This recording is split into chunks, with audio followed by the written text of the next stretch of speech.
اللهم صل وسلم وبارك عليه وعلى آله. بسم الله الرحمن الرحيم. الحمد لله رب العالمين. وصلى الله على سيدنا مولانا محمد وعلى آله وصحبه أجمعين. أما بعد. ربي يسر ولا تعسر، ربي أمن بالخير. ربنا اشرح لنا صدورنا ويسر لنا أمورنا وأمور المسلمين واحلل عقدة من لساننا يفقهوا قولنا بسندنا المتصل إلى إمام الخاتمة الحفاظ الإمام جلال الدين السيوطي رحمه الله تعالى وقدس الله سره وأدام النفع بعلومه وبركاته ونفحاته ومداته وكرامته في الدارين آمين. Hadis nomor 5965. Nabi sallallahu alaihi wasallam bersabda, "Fi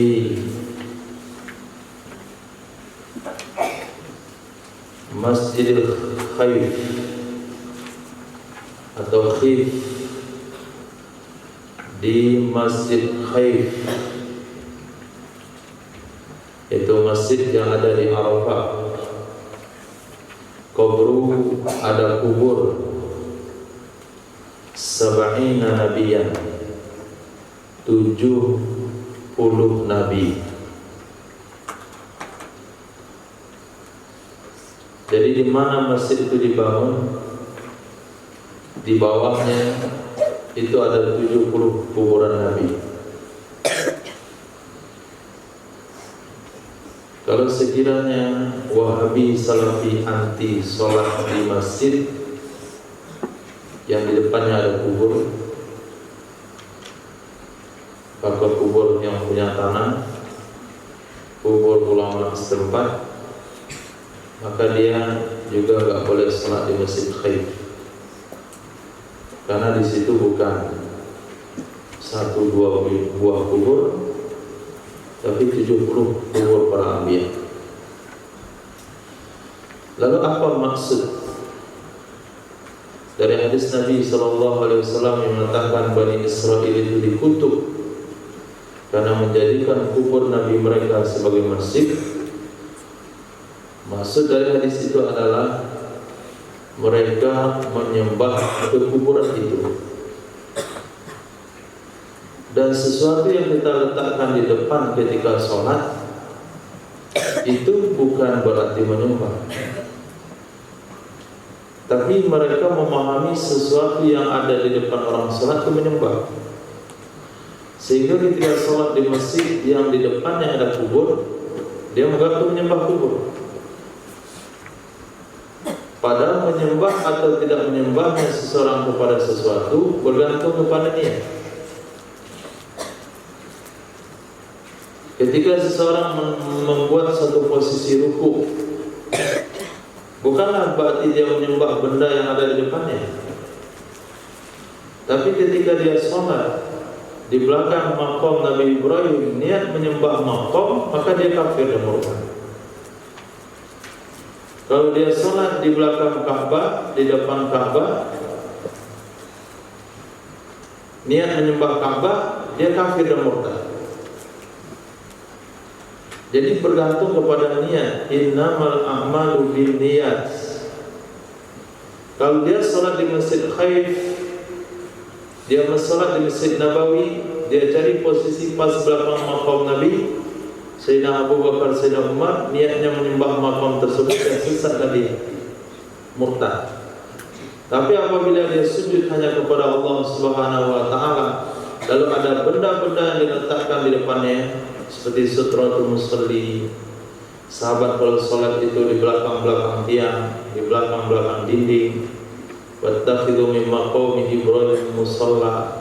niatnya menyembah Allah tapi posisinya di sana, itu bukan berarti menyembah. Bahkan ketika kita sedang duduk di sholat, lalu ada orang lain sholat di belakang kita, maka kita tidak dianjurkan untuk bergeser. Antum kan bergeser untuk menghormati orang yang sholat. Bukan dianjurkan bergeser, dianjurkan tetap di situ dengan niat jadi sutratul musalli. Kita duduk, orang belakang sholat di belakang kita, tujuannya kita itu sutratul musalli. Lalu kita bergeser ke kiri dan ke kanan. Ini suatu pemikiran yang salah, fikih yang salah. Fikih yang benar itu tetap di sana sampai orang itu sholat, sampai orang itu selesai sholat, karena kita sudah dijadikan sutra. Kalau kita pindah, sholatnya jadi makruh.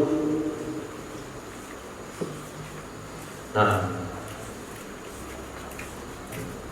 fi hadza marra wa fi hadza marra. Pada ini sekali, pada ini sekali. Fi hadza, pada ini, maratan sekali. Wa fi hadza, dan pada ini maratan sekali. Apa maksud ini? Pertama, yakni Quran.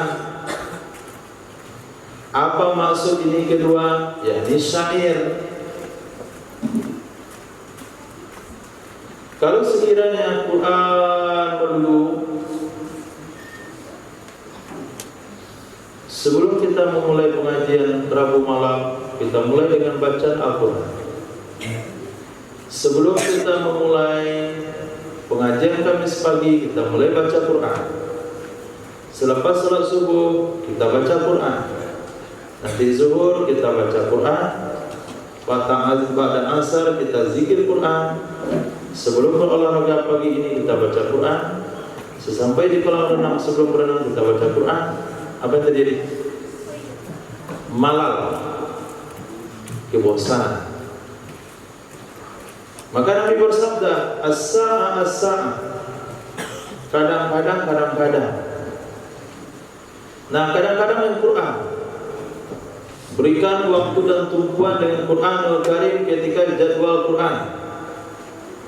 Dan kadang-kadang dengan syair. Berikan waktu dan tumpuan kepada syair. Kenapa agama memberikan keseimbangan antara Quran dan syair? Di masa-masa baca Quran ada syairnya. Gunanya untuk penyemangat. Penyemangat, menghilangkan rasa kebosanan. Apalagi kalau yang bernasibnya semangat, yang membunyikan gendangnya semangat. Bukan hanya tangannya saja yang bergoyang, tapi kepalanya juga. Nasib dia ngaruh. Tapi dengan nasibnya begini, dia aja mampu begitu. Yang korbannya gini juga, tegang di kepalanya, nggak ada senyum. Nah, semangatnya kurang. Maka agama mengajarkan keseimbangan. Lalu di mana mengatakan bid'ah pula main bermana? Ya, orang yang tidak ada hiburan dalam kehidupannya seperti apa bentuknya? Mukanya hitam berkerut.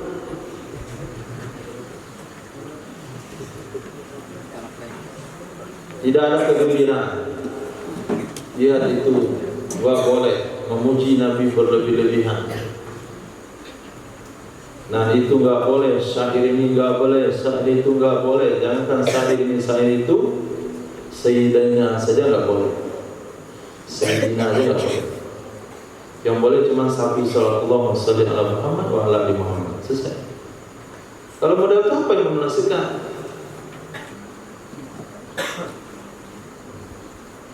Jadi supaya kebosanan hilang, Nabi sabdakan bersair kadang-kadang. Mainkan rebana, mainkan terbangnya, sumbangkan suaranya. Kata pakar suara, antum pakai suara tenggorokan sehingga cepat capeknya. Kalau mau dilatih pakai suara perut. Boleh antum muzakarah sama guru antum. Master. Nah, turunkan suara di tenggorokan ke perut. Apalagi yang punya perut besar kan minimal penampung suaranya sih. Banyak stoknya. Nah, dia agama menghilangkan kebosanan. Tidak juga bernasib pagi siang malam masih saja tidak ada Al-Qur'annya, juga enggak boleh. Quran semuanya enggak ada hiburannya, juga enggak boleh. Jadi bihadza marrah. Pada ini sekali, yakni Quran dan syair. Maka ketika kawan-kawan kita melantunkan syair, antum mestinya memberikan tumpuan. Nah, mungkin dengan menyahut apa yang hafal. Kalaupun enggak hafal, hanya dengan menggoyang-goyangkan kepala. Kalau tidak juga hanya dengan menggerak-gerakkan jari. Kalau enggak juga hanya berkomat-kamit kayak orang hafal juga. Nah, memenuhi seruan Nabi sallallahu alaihi wasallam. Fi hadhihi ummah, pada ini umat, khasun, itu ada khasun, ditenggelamkan ke dalam bumi. Pada ini umat ditenggelamkan ke dalam bumi. Wa maskhun, dan ada yang dirubah wujudnya. Maskhun, dirubah wujud. Wa qazfun, dan ada juga yang dilempar dengan batu dari langit. Qazfun, dilempar dengan batu dari langit. Jadi kalau qazfun dalam bab fikih maknanya menuduh orang-orang baik-baik berzina, itu qazfun. Qazfun dalam bahasa keseharian maknanya melempar dengan batu. Tapi maksud di sini adalah dilontar dengan batu dari langit. Sama siapa hukuman tiga hal ini Allah tetapkan? Fi ahlil qadar, pada ahli qadar. Ahli qadar yaitu orang Qadariyah.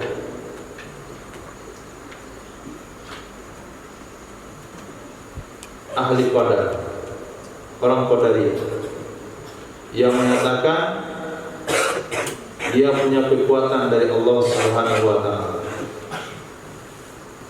Dia berbuat dengan keinginannya sendiri. Dia berbuat dengan kekuatannya sendiri. Tapi itu kekuatan dari Allah.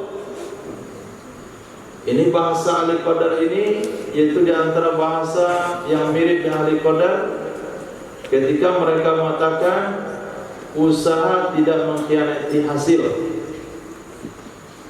Orang yang menerjemahkan ayat Al-Quran yang berbunyi innallaha la yughayyiru ma biqaumin hatta yughayyiru ma bi anfusihim. Allah tidak merubah nasib satu kaum sampai dia merubah nasibnya sendiri. Nah, ini nama akidah atau ucapan ahli qadar. Orang yang merasa punya kemampuan untuk menentukan nasibnya. Betul dia meyakini semua dari Allah, kekuatan yang ada pada dirinya dari Allah, ilmu yang ada pada dirinya dari Allah, semuanya yang ada pada dirinya dari Allah Subhanahu wa taala. Tapi ketika Allah telah titipkan kudrah itu pada dirinya, dialah yang berleluasa untuk menggunakan kemana yang dia mau. Ini sesat. Itu disebut dengan Qadariyah. Orang yang punya akidah Qadariyah atau sebaliknya Jabariyah, semuanya serba Allah, dia tidak punya apapun di sana, maka dua aliran ini sesat, bertentangan dengan ahli sunnah wal jamaah. Hukuman yang berlaku pada kelompok ini ada 3 macam. Pertama, ditelan bumi. Yang kedua, dirubah wujudnya jadi monyet atau babi atau hewan yang lain. Yang ketiga, dia akan dilempar dengan batu panas dari langit. Hadis sahih. Fi hadhil ummah, pada ini umat,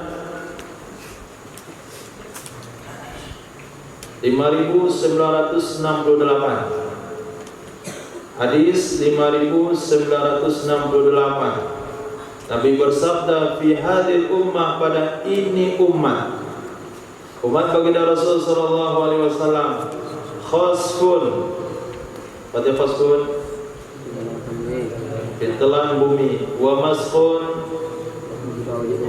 rabah wujud, qazfun dilempar batu dari langit. Kapan hal itu terjadi? Terjadinya sama siapa? Sama ahli qadar. Terjadinya kapan?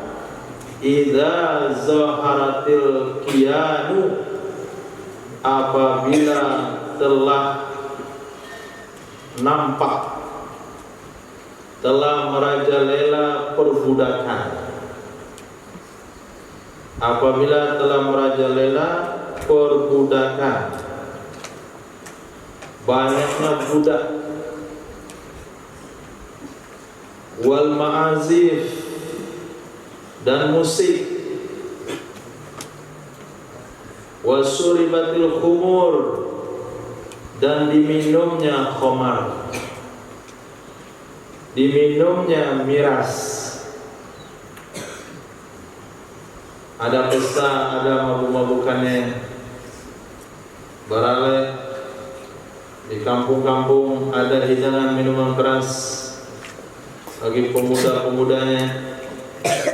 Di kafe-kafe sudah disediakan minuman memabukkan, walaupun dengan alasan minuman yang legal, karena alkoholnya 5%, tetap hukumnya haram. 5%, 1% alkoholnya tetap haram, karena alkohol itu najis. Kullu ma'in muskirin najisun, setiap benda cair yang memabukkan hukumnya najis,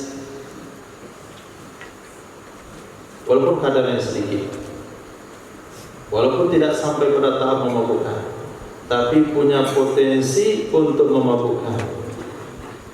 Apabila 3 hal ini muncul di tengah masyarakat, maka ahlul qadar akan Allah timpakan hukuman berubah wujud, dilontar dengan batu panas dari langit, kemudian ditelan oleh bumi.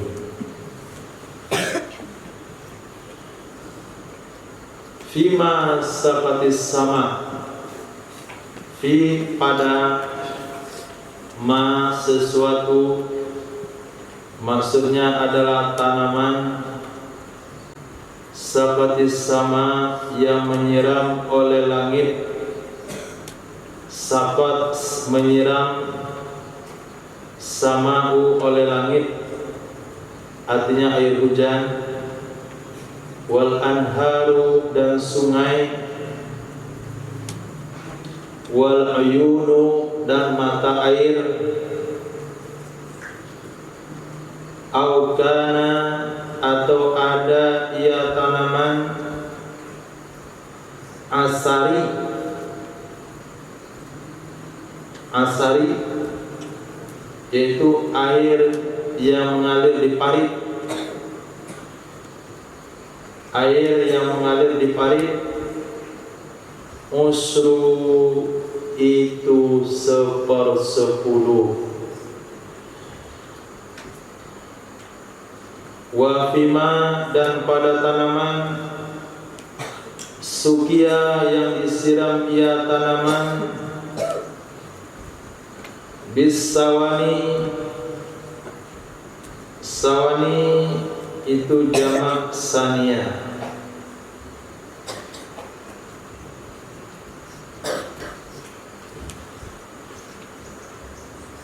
tunggu artinya. Awil nadhi, atau dengan cara diangkut. Dengan cara diangkut itu zakatnya nisfu, setengah, al-musri 1/10, setengah kali 1/10, setengah kali 1/10. Berapa garam? Setengah kali 1/10 berapa garam?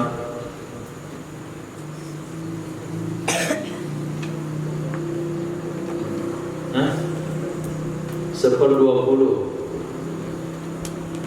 Kalau disiram pakai air hujan, zakatnya 1/10. Kalau disiram dengan air diangkut, zakatnya 1/20. Mana lebih banyak Davis? 1/10 kah atau 1/20?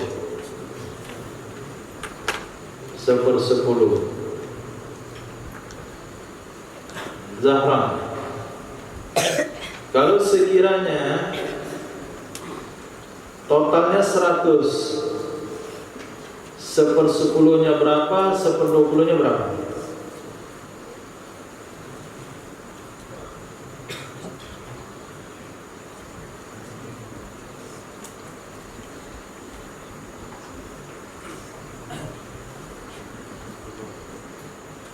Seper-10-nya, 1/20-nya 5. Nah, Saniyah, kok nggak jumpa dia? Sanaya, Sunui,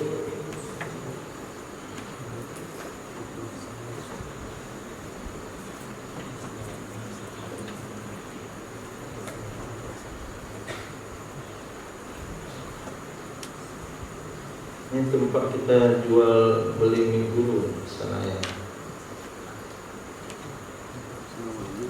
mengairi,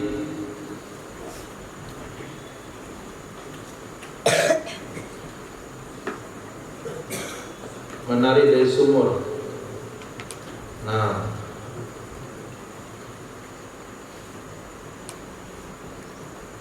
dengan cara diambil dari sumur, sawani. Jadi kalau tanaman tersebut padi, jagung, gandum, kurma, anggur, jadi zakat yang berkaitan dengan tanah itu ada dua, buah-buahan sama biji-bijian.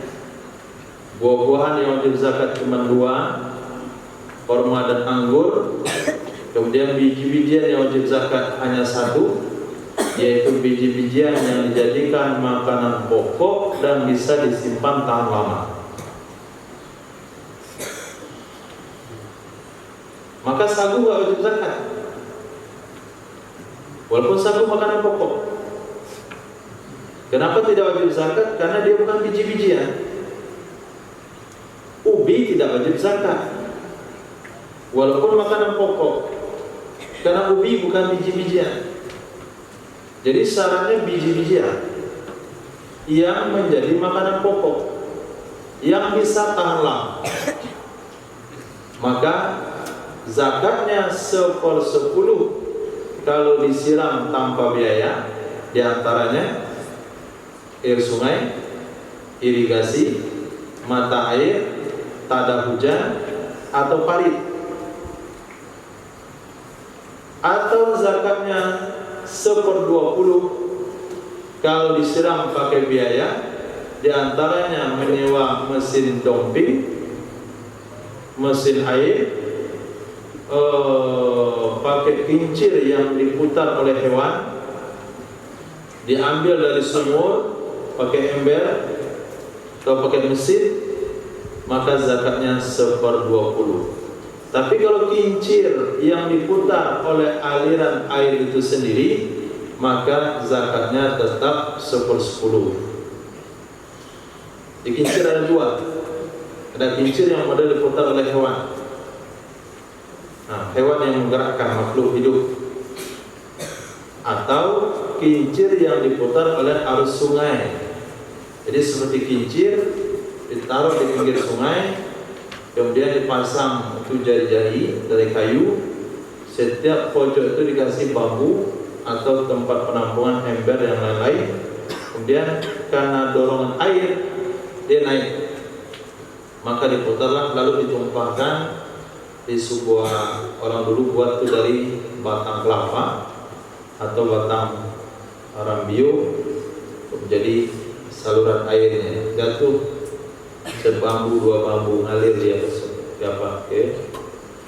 sawah. Itu kincir. Membuatnya perlu biaya, tapi tidak perlu biaya operasional, maka dianggap gratis. Zakatnya 1/10. Nah, hadis sahih riwayat 4 sunan.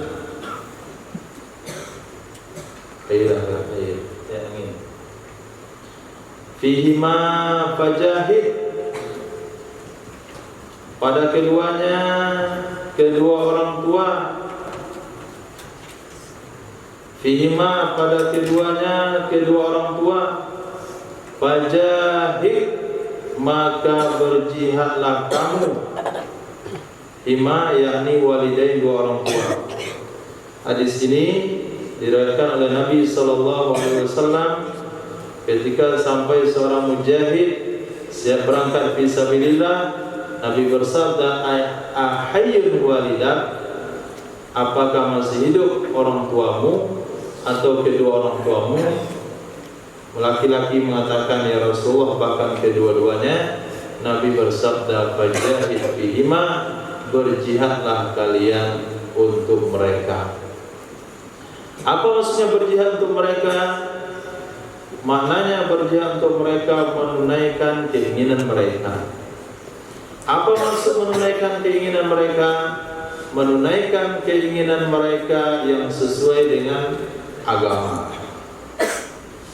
Walaupun pada hari ini mereka katakan kita atau beberapa orang tidak menunaikan keinginan orang tua, tapi di akhirat kelak, kalau itu menaikkan derajat atau memuliakan orang tua, itu bagian pada menunaikan keinginan orang tua. Keinginan orang tua, inginnya untuk jadi spesialis jantung misalnya, tapi antum memilih menjadi spesialis Quran. Maka ketika menjalankan dengan sungguh-sungguh menjadi spesialis Al-Quran, ini menunaikan keinginan orang tua, karena itu yang membela mereka di akhirat kelak. Keinginan yang dimaksudkan di sini keinginan syar'i atau keinginan ukhrawi. Di samping itu juga keinginan duniawi yang sifatnya mubah. Jadi habis hadis yang diawali dengan huruf fa tanpa alif lam dalam kitab ini. Nah, bukan dah habis semuanya, tidak. Dah habis dalam kitab ini. Dalam kitab yang lain masih banyak lagi huruf-huruf fa tanpa alif lam awal dari sebuah hadis. Kita masuk kepada huruf fa yang beralif lam. Faslun fil muhalla, pasal pada yang diberi dengan alif lam. Muhalla artinya dikasih pakaian atau diberi dengan alif lam dari ini huruf. Al-fajirur raji, pendosa yang berharap. Al-fajiru, pendosa. Ar-raji, yang berharap ia li rahmatillahi ta'ala, bagi rahmat Allah subhanahu wa ta'ala. Aqrabu, Nabi yang menceritakan wanita penzina mendapatkan pengampunan dari Allah karena hanya memberi minum seekor anjing. Lalu pendosa itu mengatakan, wahai Allah, kalaulah engkau bersedia mengampuni penzina tersebut, maka saya lebih berhak untuk diampuni karena saya tidak berzina. Wahai Allah, kalau Engkau bersedia memberikan pengampunan kepada penzina yang memberi seekor anjing minum, kalau aku bukan memberi anjing minum tapi mentraktir kawanku minum, maka ampunilah dosaku dengan traktiran ini. Nah, itu lebih dekat kepada rahmat Allah Subhanahu wa taala daripada ahli ibadah yang tidak berharap rahmat Allah. Dia ahli ibadah tapi tidak punya pengharapan dari rahmat Allah Subhanahu wa taala. Kita salat tapi jangan terlalu berharap dari rahmat Allah. Jangan salat kita tidak diterima oleh Allah. Nah, itu maknanya mukmin. Putus asa dari rahmat Allah. Kata pendosa tersebut, wahai Allah, kalau Engkau bersedia memberikan pengampunan kepada seorang pembunuh yang telah membunuh 100 orang, maka berikanlah pengampunan kepadaku yang aku sendiri pun belum sanggup untuk membunuh seekor kambing, yang aku sendiri pun belum mampu menyembelih seekor ayam. Ampunilah dosaku. Itu besar harapannya kepada Allah.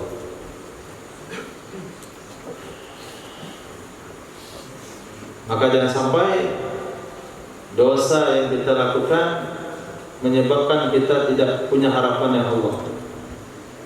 Mereka katakan, sudahlah, nasi sudah jadi bubur, neraka aja nggak masalah, dosa ada banyak, nggak ada waktu untuk berbuat baik, tidak ada waktu untuk memperbaiki diri. Selagi nyawa masih di badan, belum naik ke tenggorokan, Allah tetap mengampuni dosa. Pintu taubat itu tidak tertutup sampai matahari terbit dari barat, atau dosa sampai atau nyawa sampai di tenggorokan. Ya ibadiyalladzina asrafu ala anfusihim, wahai hamba-hambaku yang telah menzalimi dirinya. Allah masih memanggil hamba-hamba yang zalim, orang-orang zalim, dengan ucapan, wahai hamba-hambaku, la taqnatu min rahmatillah, jangan kalian berputus asa dari rahmat Allah Subhanahu wa taala. Innallaha yaghfiru dzunuba jami'an, Allah mengampuni dosa semuanya. Pendosa saja tidak boleh berputus asa dari rahmat Allah Subhanahu wa taala. Apalagi orang yang berusaha menjaga diri dari dosa, orang berada dalam ketaatan kepada Allah Subhanahu wa taala, orang ini putus asa dari rahmat Allah, ini sangat berbahaya. Maka harus menanamkan di dalam diri kita husnuzan yang kuat dengan Allah Subhanahu wa taala. Mana husnuzannya? Wahai Allah, kalaulah spesialis kata Engkau berikan jaminan rezeki, bagaimana dengan saya belajar Quran? Kalaulah Engkau memberikan jaminan kehidupan kepada orang yang belajar ekonomi, belajar kimia itu tahu?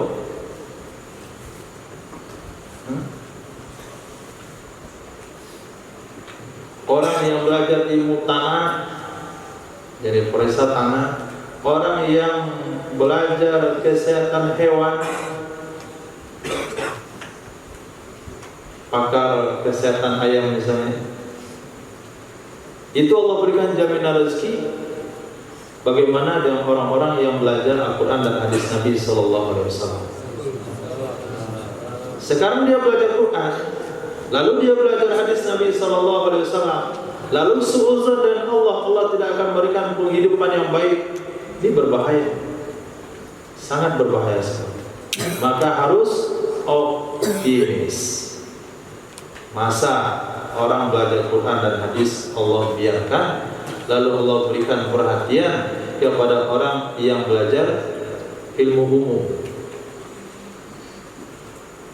orang yang berusaha mendalami sunnah Nabi, orang yang berusaha mendalami Al-Quranul Karim, orang yang memberikan waktunya untuk Al-Quran dan hadis Rasulullah SAW, lalu Allah biarkan begitu saja. Sementara Allah memberikan jaminan rezeki kepada orang-orang belajar ilmu-ilmu duniawi. Berarti orang yang seperti itu dianggap putus asa dari rahmat Allah. Harusnya dia harus lebih pede daripada yang lain. Kenapa lebih pede? Sebagai ilmu Allah, walaupun umum itu ilmu Allah juga, walaupun ilmu dunia itu ilmu Allah juga, tapi belajar yang terbaiknya. Saya belajar yang terbaiknya. Nah, jangan sampai putus asa, jangan sampai berprasangka jelek.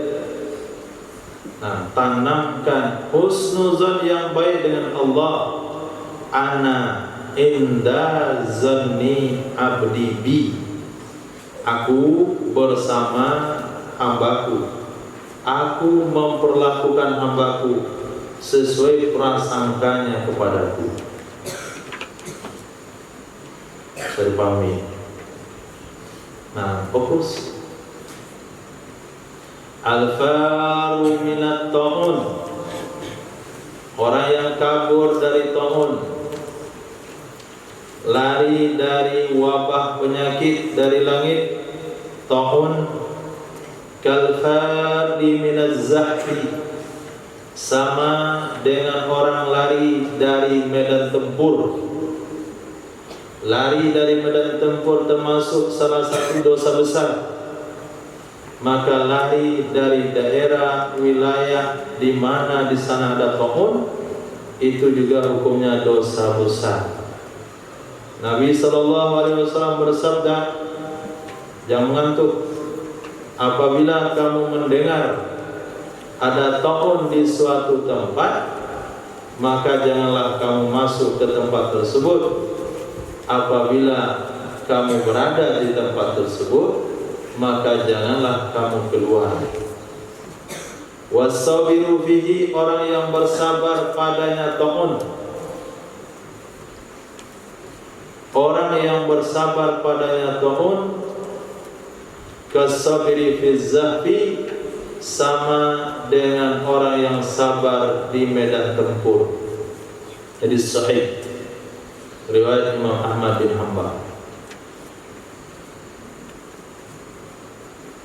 Coba ulang artinya. Qalbi.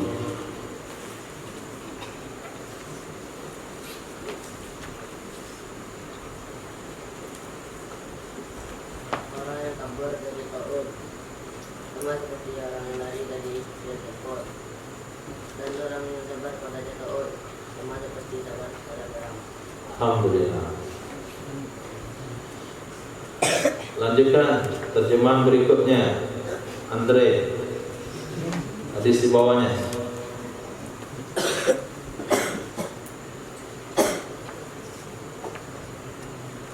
Orang yang lari dari ta'un, sama dengan orang yang lari dari medan tempur. Ya. Nah, itu Orang yang sabar padanya, ta'un. orang yang sabar padanya ta'un,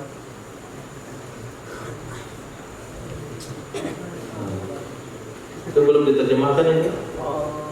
Nah, sudah bisa diterjemahkan.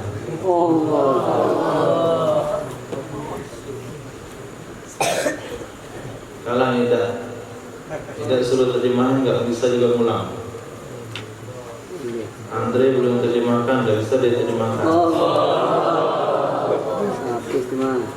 Wa man sabara fihi, orang yang bersabar padanya ta'un, karena ada, karena itu antum tidak tahu artinya. Karena itu dari kiamat lagi itu artinya. Dari kiamat sampai sekarang. Karena ada lahu baginya seseorang ajru syahidin, pahala satu orang mati syahid. Satu pahala satu orang mati syahid. Sementara Orang yang menghidupkan sunnah itu pahalanya 100 orang mati syahid. Maka untuk menghidupkan sunnah itu lebih berat pada sahabat ditolong. Al-fa'lu mursal. Al-fa'lu berdoa dengan sikap optimis, itu mursal, dikirim oleh Allah Subhanahu wa taala. Wal mutasu, dan bersin, syahidun adilun, saksi yang adil.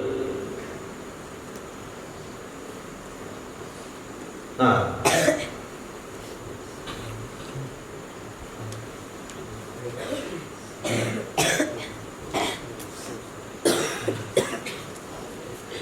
fa'lu, seperti yang Nabi katakan, apabila datang salah seorang ke Madinah atau satu rombongan, Nabi bersabda, min ay qabilatin jittum, dari suku mana kamu datang? Orang-orang itu bilang, minal Ghifar, kami datang dari suku Ghifar. Apa kata Nabi sallallahu alaihi wasallam? Ghafarallahu lana. Itu namanya fa'lu. Nah, fa'lu itu mursal. Itu dikirim oleh Allah Subhanahu wa taala. Dikirim oleh Allah Subhanahu wa taala sebagai bentuk berita gembira.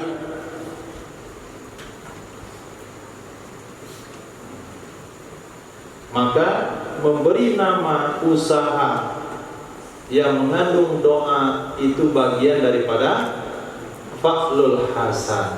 Kana Nabiyyu sallallahu alaihi wasallam yuhibbu fa'lal hasan. Nabi senang dengan fa'lal hasan. Maka rumah makan kasih nama Takanaju. Nah, kasih nama usaha Sumber Rezeki. Kasih namanya Jaya Selalu. Kasih namanya tidak terhitung uangnya. Rumah makan tidak terhitung uangnya. Rezeki melimpah. Jangan dikasih sesuatu yang namanya tidak ada nilai doa atau mengandung doa-doa negatif. Nasi goreng neraka.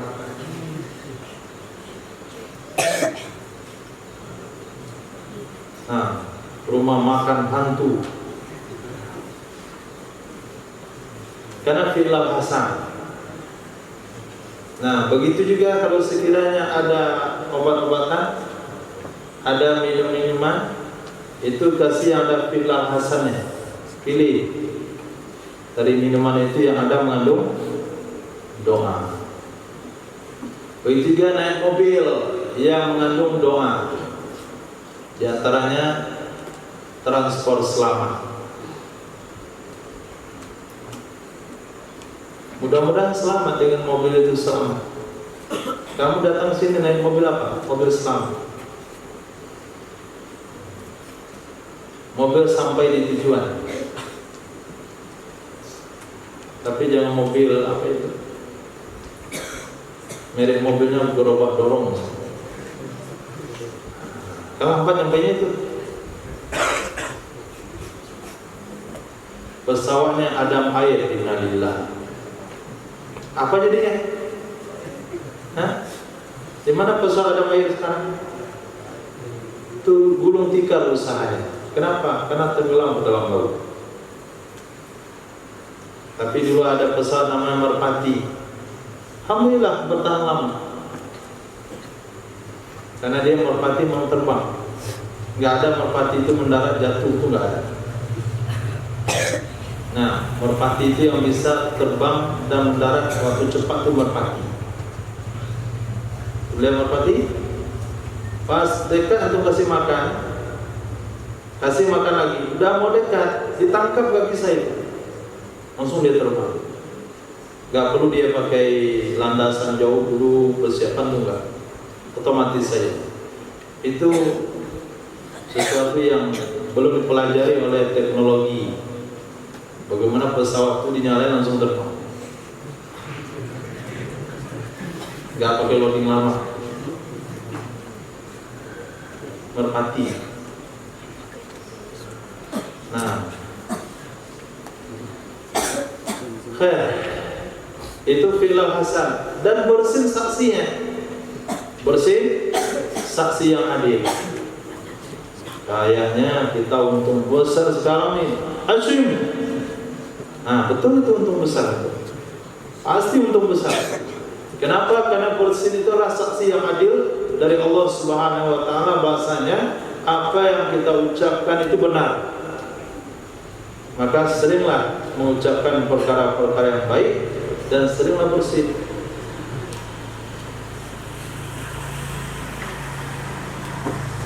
Coba kita mau dapat uang 60 miliar, wah nggak ada bersih.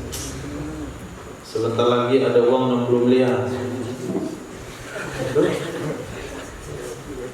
asin ya mantap.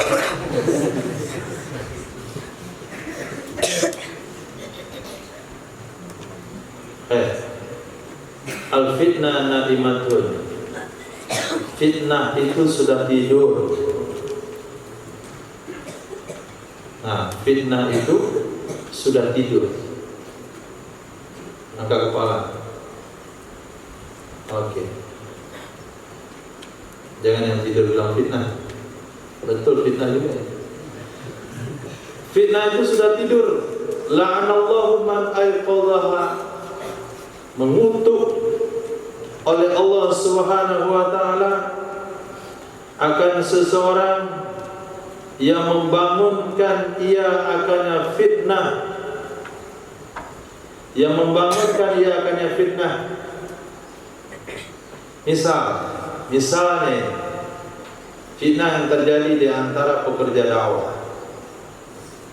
Sudah tidur? Sudah tidur. Nggak ada lagi gejolak, nggak ada lagi mengatakan saya golongan fulan, saya pengikut fulan, saya markas ini, saya markas itu. Kalau masih ada orang mengangkat masalah ini sehingga bangun kembali, itu orang terkutuk. Nah, itu orang terkutuk.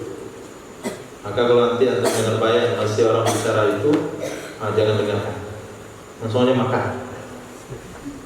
Nah, karena sesuatu yang sudah tenang dibangkitkan kembali, itu orang yang membangkitkan terkutuk. Kampung A dan kampung B dah damai, tapi masih ada orang bicara soal itu, terkutuk dia. Si A sama si B sudah damai. Misalnya Haji dengan Abdullah Jabar kemarin bersengketa soal tanah pusaka. Sekarang tuh udah damai-damai saja deh. Datang si bulan cerita, mana masalah kalian berdua damai-damai aja saja. Kemarin katanya sampai mau bunuh-bunuhan adik kakak, milik orang berdua. Sampai bunuh-bunuhan sama adik kakak. Oh, ini orang antum tentang saja. Terkutuk itu orang.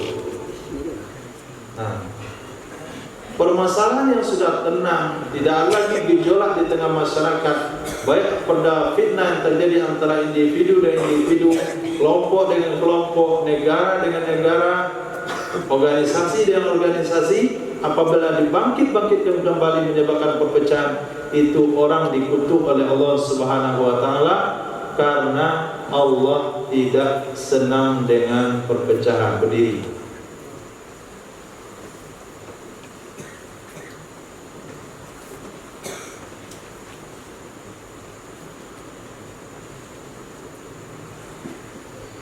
Al-fajru fajrani. Fajar itu ada dua macam. Fajar itu ada dua macam. Ada fajar ikhlas, ada yang enggak ikhlas.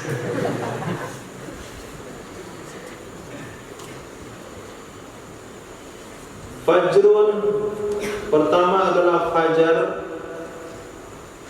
yahrumu fihi ta'amu, haram padanya fajar oleh makan. Wa tahillu, dan halal fihi padanya fajar oleh sholat. Ini yang belajar alim. Fajar haram padanya makan, halal padanya sholat. Fatur Rahman, fajar apa itu? Fajar apa? Hah? Fajar kazib. Fajar kazib itu yang pertama atau yang kedua? Yang pertama. Fajar pertama. Itu haram makan di situ. Hah? Fajar shadiq. Fajar kedua. Nah, fajar kedua itu udah haram makan. Bagi siapa? Bagi orang puasa. Halal sholat. Sholat apa? Sholat subuh. Nah, di fajar shadiq, fajar kedua, haram makan bagi yang sahur, halal sholat, sholat subuh. Yang kedua, fajar tahrumu fihi sholat, haram padanya sholat. Sholat apa? Sholat subuh. Sholat tahajud boleh, sholat subuh haram. Dan halal padanya makan. Makan apa? Makan sahur. Nah, kalau kita nggak puasa nggak ada masalah. Mau terbit matahari sekalipun nggak haram makan. Dan sampai dipahami dari hadis ini, selesai subuh haram makan sampai fajar terbit, sampai terbit matahari. Nggak ada pemahaman begitu. Makan yang masukkan makan sahur bagi orang puasa. Al-fajru fajrani, fajar itu ada dua macam. Fa'ammal fajru, maka adapun fajar, alladzi yang yakunu, ada ia fajar, yakunu ada ia fajar, kazambis sarhan, seperti ekor singa. Zambi ekor, zanabi atau zambi? Itu yang betul. Kalau zambi dosa, zanabi ekor. Kitab saya salah baris. Kazanabi as-sarhan, seperti ekor singa. Ekor singa seperti apa? Hah?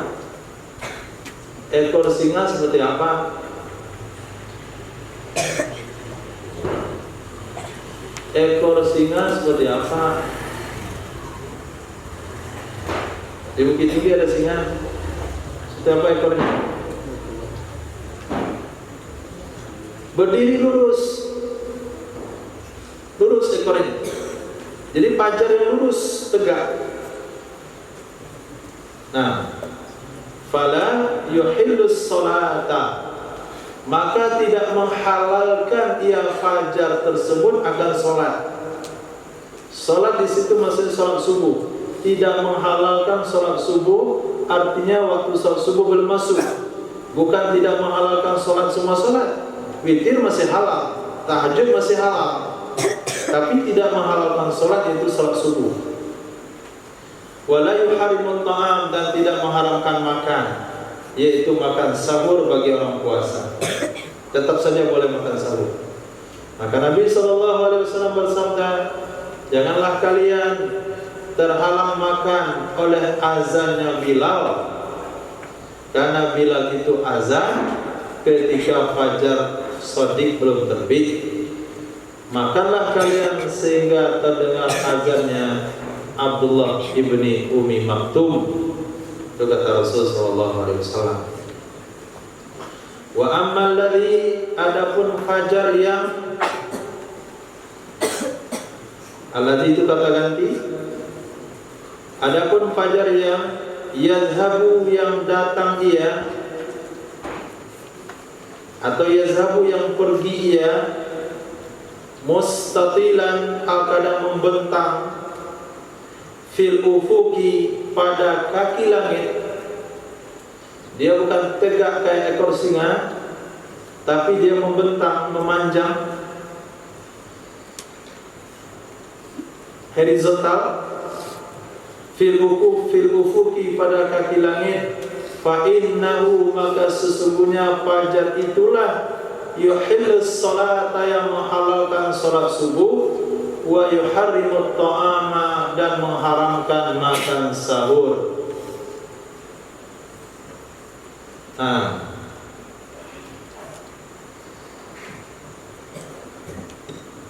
Alhamdulillah. Ini walaupun terhalang oleh tiang ni, orang fungsinya. Sana nampak, situ Habib Zaki paling nampak bahunya, muka nampak. Sini nggak nampak. Adik sepulang terus nampak di sini dewa, duta, macam-macam. Irfan. Irfan pun nggak nampak situ, nampak di sini. Itu gunanya. Yang tu bilang tu gaya-gaya, orang gaya itu.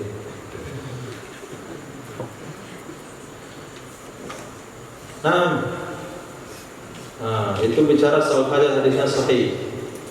Maka ketika dikatakan salat fajar, salat apa itu? Salat subuh. Al-fakhizu aurah, paha itu aurat.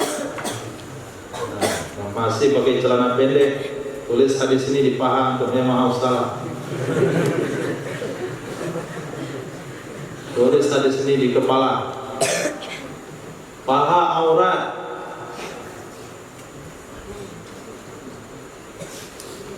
Kalau sekiranya sudah dinasihati oleh Rasulullah SAW, antum cuekin saja. Mudah-mudahan antum dicuekin nanti di mahsyar. Amin.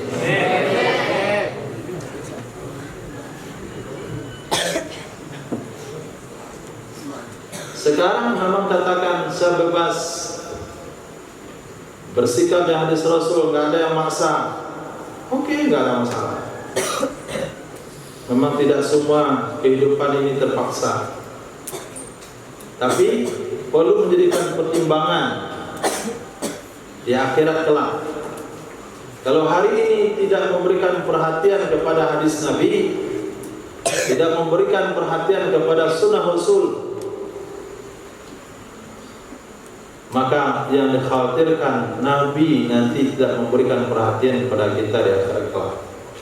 Kalau sekiranya Rasulullah SAW ketika di dunia beliau memalingkan muka dari utusan Romawi yang tidak berjenggot, Nabi tidak mau memandangnya. Pada itu si kafir datang membawa surat daripada Romawi, Nabi tidak bersedia melihat mukanya. Jenggot pada ulama mengatakan tidak wajib, tapi karena bertentangan dengan sunnahnya Rasul, Nabi nggak lihat. Apa kata Romawi tersebut? Amarona Rabbuna, majikan kami perintah kami untuk mencukur jenggot. Nabi katakan, amara Rabbuna, Tuhan kami perintahkan kami untuk memanjangkan jenggot. Perhatikan hadis tersebut. Pertama, jenggot tidak sepakat ulama mengatakan wajib. Yang kedua, yang datang itu bukan muslim, tapi Nasrani. Nabi tetap benci dengan orang itu, apalagi seorang muslim. Dan perkara itu wajib. Hadis sahih, fakhizatu aurah, al-fakhizu aurah, paha itu aurat. Berani untuk melanggarnya? Tapi tidak ada nilai hadis Nabi bagi antum. Tidak menghargai sabda Rasul, asyhadu anna Muhammad Rasulullah, itu perlu. Kenapa? Nabi sudah sampaikan, tapi dicuekin. Nabi sudah sampaikan, enggak berikan perhatian. Nabi sudah sampaikan, tidak perlu modal. Seperti yang dikatakan kemarin penceramah kita, tidak perlu keluar uang. Nggak perlu pakai keluar uang, hanya cukup memakai yang ada. Sarung ada, celana ada. Tidak ada toleransi apabila keluar dari tempat tertutup dengan alasan apapun, itu tidak ada toleransi untuk membuka aurat. Termasuk was-was dalam berwudu di tempat umum. Nah, itu tidak ada toleransi untuk mengangkat celana sampai ke paha. Nah, angkat celana sampai ke paha. Ini kesadaran menghargai sunnah ini yang penting sekali. Motivasinya apa? Motivasinya saya pengen orang yang mendapatkan pandangan nazrah khusus dari Sayyidina Rasul. Saya pengen Nabi mau mengulurkan tangannya memegang tanganku di akhirat. Kau punya syairnya? Khuzbiyadi. Nah, siapa cuma segitu? Khuzbiyadi. Tolong ambil tanganku, ya Rasulullah. Bagaimana kita mengulurkan tangan dan tangan kita diambil dipegang oleh Nabi Sallallahu Alaihi Wasallam? Kalau sekiranya dari perkara yang tidak pakai modal, tidak perlu berkorban darah, tidak perlu bercucuran keringat, tidak perlu mujahadah untuk suatu sunnah Nabi Sallallahu Alaihi Wasallam. Kecuali perlu modal, mati syahid misalnya. Hari ini ditaskil, semuanya berangkat ke Palestina. Lalu mengatakan tidak sanggup mati syahid, wajar.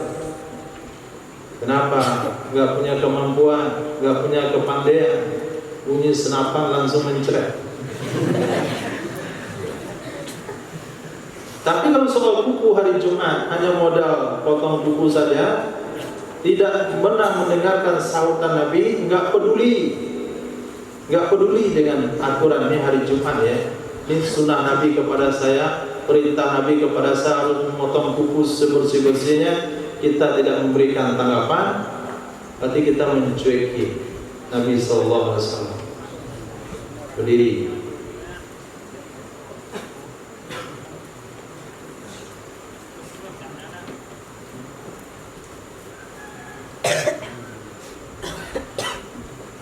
Al-fakhru, angkuh, wal khuyala'u, dan sombong, fi ahlil ibili, pada pengembala onta,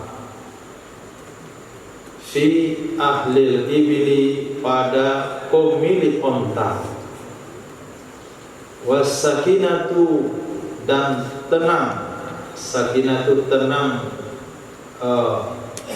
hatinya, wal waqaru, tenang fisiknya, fi ahlil ghanami, pada pengembala kambing atau pada pemilik kambing.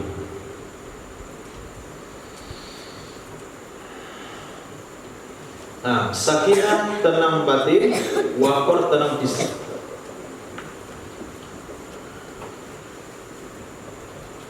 Pada pemilik kambing, pada pengembala kambing. Itu sebabnya Nabi Sallallahu Alaihi Wasallam bersabda, "Ma min nabiyin illa yar'al ghanam." Tidak ada seorang nabi pun kecuali pernah mengembalakan kambing. Supaya dalam diri Nabi dari kecil ditata oleh Allah sakinah, tenang fisik, tenang batin menghadapi umat.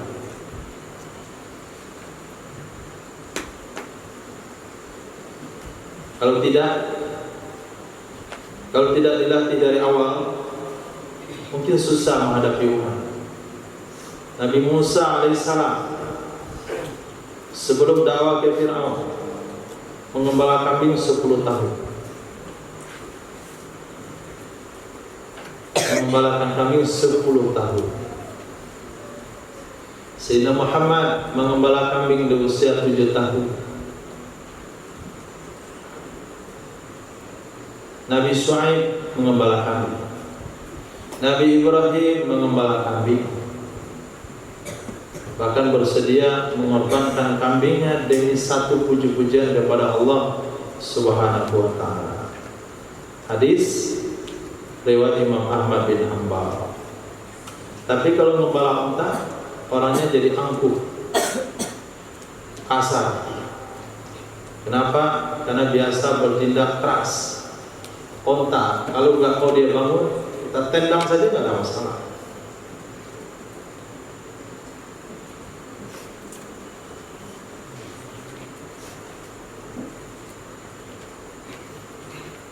Tapi kalau kambing coba tendang, terkilir kakinya.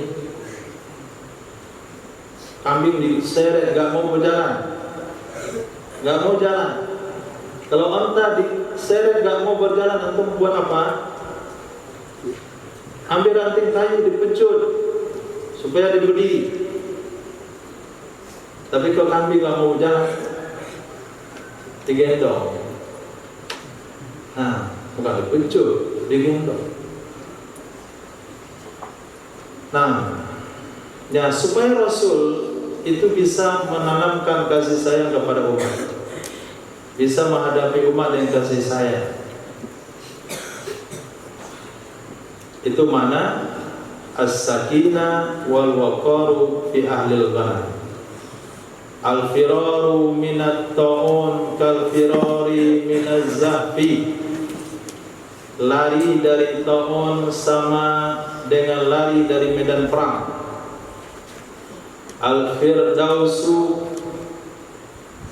surga Firdaus, rahwatul jannah, itu yang paling bagusnya surga.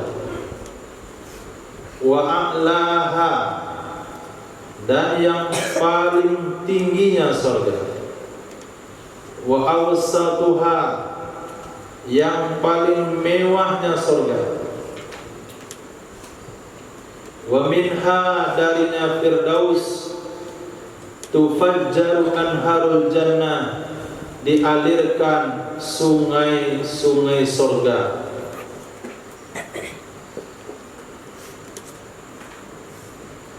Allahumma adkhilna jannatal firdaus. Ada doa dari kawan-kawan. Doanya kayak dia buat sendiri. Untuk doa Firdaus bukan seperti itu doanya. Allahumma inna nas'alukal jannatal firdaus wa na'udzubika min sakhatika wan nar. Itu doa yang dibuat oleh ulama, enggak pakai firdaus. Allahumma inna nas'alukal jannah wa na'udzubika min sakhatika wan nar. Dia tambah firdaus. Boleh enggak gitu ya? Ya boleh-boleh saja. Tapi hilang zub doanya. Nah, doa Firdaus ada lagi doa yang diajarkan oleh ulama. Jadi pilih doanya, jangan ditambah doa yang sudah ada. Apalagi bacanya begini. Allahumma inna nas'alukal jannatal firdaus. Nas'alukal jannatal firdaus. Menurut sah-sah saja, tapi kurang tepat. Kenapa pakai alif lam mudhofnya? Mestinya Allahumma inna nas'aluka jannatal firdaus. Dia dengan doa begini, Allahumma inna nas'alukal jannah wa na'udzubika min sakhatika wan nar. Karena dia meminta firdaus, Allahumma inna nas'alukal jannatal firdaus. Hanya bertentangan dengan kaidah nahu. Kata dia kalau bertentangan, iranya padahal menurut saya boleh sih padahal nggak bertentangan, tapi tidak terdengar fusha. Nah, tidak terdengar fusha. Jadi dari surga Firdaus itulah 4 aliran sungai surga dialirkan. Jadi ahli Firdaus, penghuni surga Firdaus itu tinggal di hulu sungai. Nah, mandi-mandi dari situ, di sisa limpahan airnya baru ke surga di bawah. Nah.